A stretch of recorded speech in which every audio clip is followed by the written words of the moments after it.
Now, I know that Game Week 26 isn't quite over yet, but I know you guys appreciate some FPL content. So here are players to buy and avoid for Game Week 27.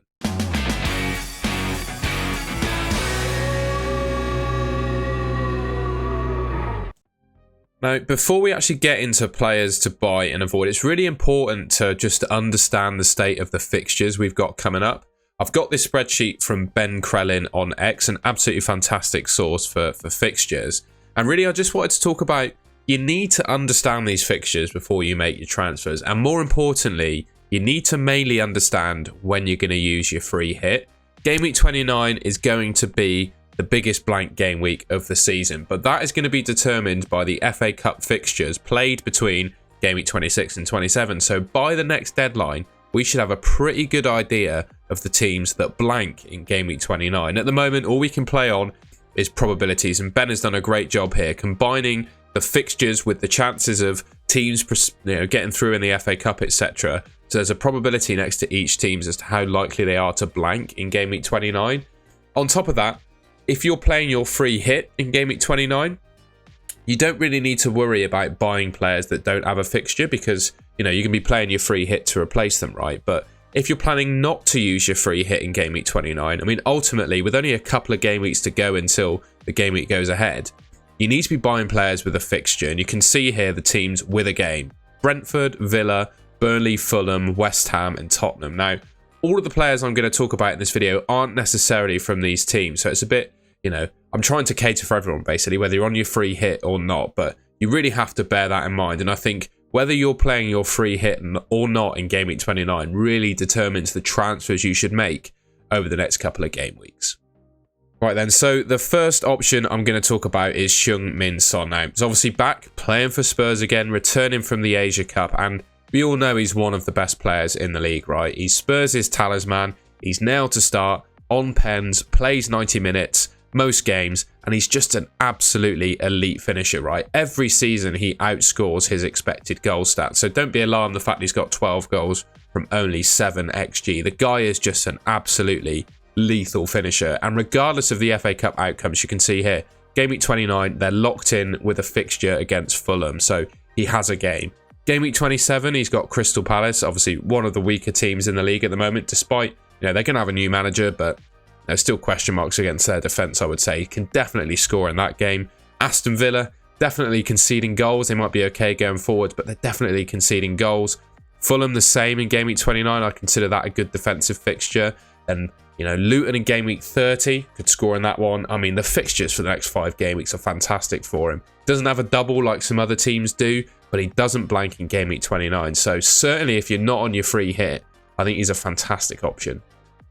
I keep talking about Ivan Toney week on week when I make these buy and avoid videos, and somehow he's still not in my FPL team. I just can't squeeze him in with the way it's structured, but I really like the guy as an option. He is clearly one of the best forwards in the league.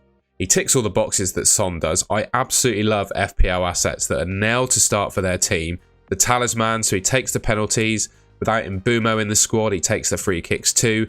And he just plays 90 minutes every game. And all that combined means, with penalties as well, he's got a chance of scoring in any game right up until the end.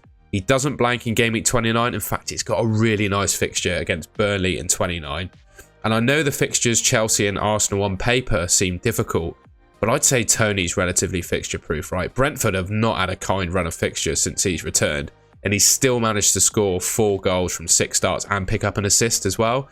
I'm pretty sure, well, he did well against Liverpool, and he scored, I'm pretty sure, a brace at the Etihad last season. The guy is as fixture-proof, in my opinion, as it comes. I always find that Brentford really step it up a level against the top teams, which I think they will do. They'll certainly give Chelsea and Arsenal a game in those 2 game weeks. And it's not just this season for Ivan Toney where he's done well. He's got a sample size, big enough to cover last season as well. He scored 20 goals playing for Brentford last season. So this guy, he's no joke. He's a fantastic FPL option. And like I said, with the pens, free kicks, 90 minutes, he's got a chance of scoring every game, and should really consider him, in my opinion, as an option, particularly if you're not free hitting in Game Week 29, right? Because he's got a guaranteed game. Burnley, I mean, he could absolutely destroy them if he wanted to.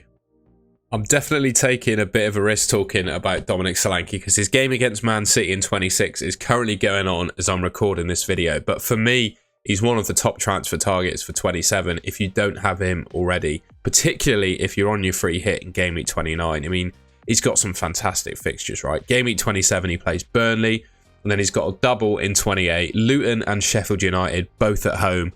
I don't think you can ask for a couple of better fixtures really for him. And that double in 28, if you've still got your triple captainship, I mean, it's a great opportunity to use it. Like the two players I've just spoken about, you can see a running theme with them.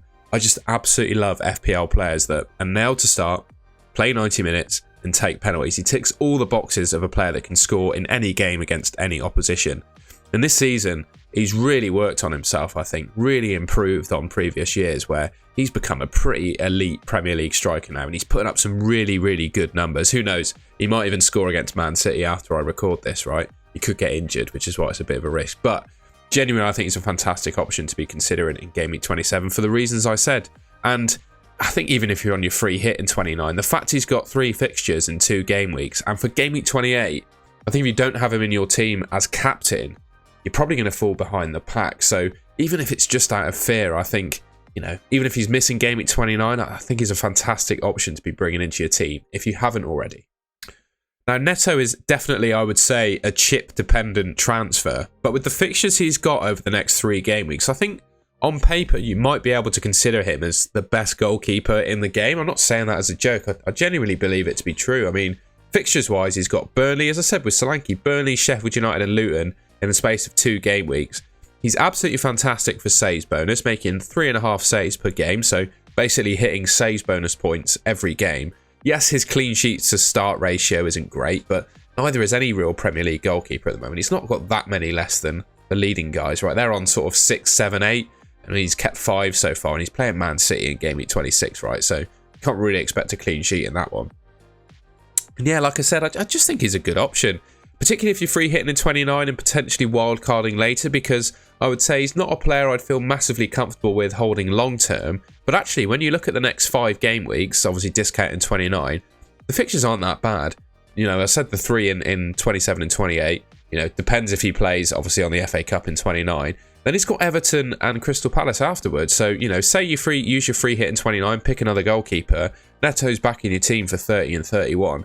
You wouldn't be too scared about playing him against Everton and Crystal Palace, I don't think. So, yeah, I really like him as an option. And I think, you know, if you're trying to maximise yourself for that double in Game Week 28, I think he's the goalkeeper to go for. I know you can go for Kaminsky, who has a double in 28 and potentially plays a game in 29.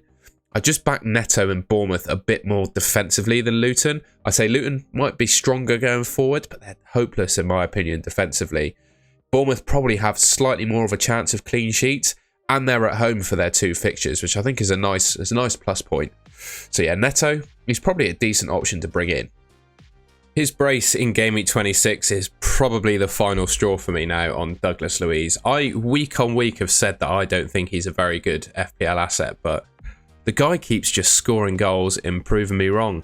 And he ticks all the boxes of the previous players that I've spoken about, right? You can tell what kind of, you know, attributes I like in an FPL asset. Now to start for Villa, I don't think there's any question that he's going to play every game he's fit for, even though Villa have some European football mixed in. And I'd actually say, you know, you might think the likes of Diaby and Bailey are probably more exciting than Douglas Luiz, but just because he's so nailed to start for them in the Premier League, I think he's going to play every game, even with Europe mixed in. Obviously, barring he could get injured, of course, that could happen, but he's obviously nailed on penalties, and he's proven to be pretty good from open play, right? Obviously, he's scored an open play brace in Game Week 26, and he's got a fixture in Game Week 29. So if you're looking to avoid playing the free hit in that game week, I think he's probably the most important player to get in your team right now. Luton in 27, Tottenham in 28, who are not great defensively, and then West Ham in Game Week 29. I mean, I don't need to talk too much about how poor West Ham are at the moment. He's a great option. 5.5 million, I think he's one of the best players at this price point. And I think at this price point, if you're not on your free hit in Game Week 29, he's the best player to bring in by far.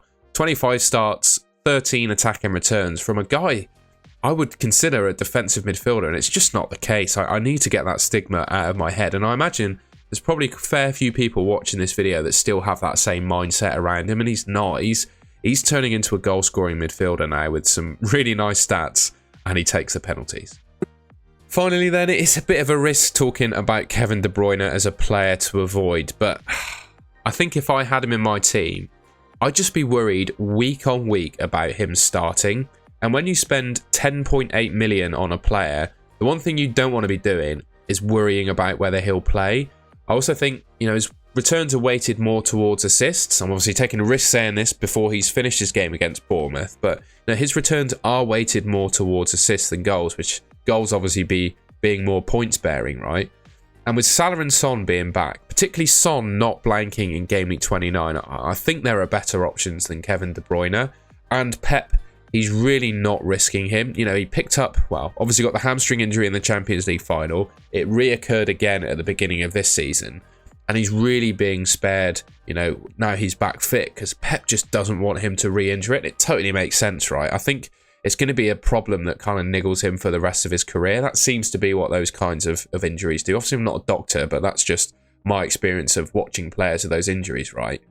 Just with all those things going on, I mean, even if he has a good game against Bournemouth, right? I mean, that would potentially change your opinion on him. But for me, I wouldn't want to be spending 10.8 million on a player that you can't guarantee is going to start game on game. I mean, you've got someone like Douglas Luiz who's, you know, putting up very similar numbers to De Bruyne for more than half the price, and he's on penalties. De Bruyne's not on penalties either, so he doesn't have that string to his bow. So it's difficult for me to say this, but if I had Kevin De Bruyne, I think I'd be looking to offload him.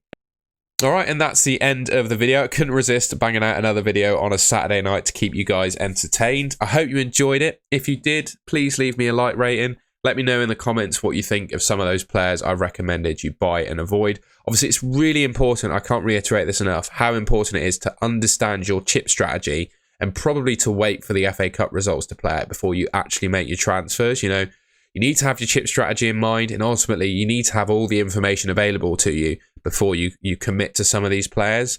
But yeah, there's so many games happened already, I thought it was worth talking about them. Like I said, if you enjoyed the video, please leave me a like rating. Subscribe to the Golden Goal channel, which should be just there if you want to see more content from me.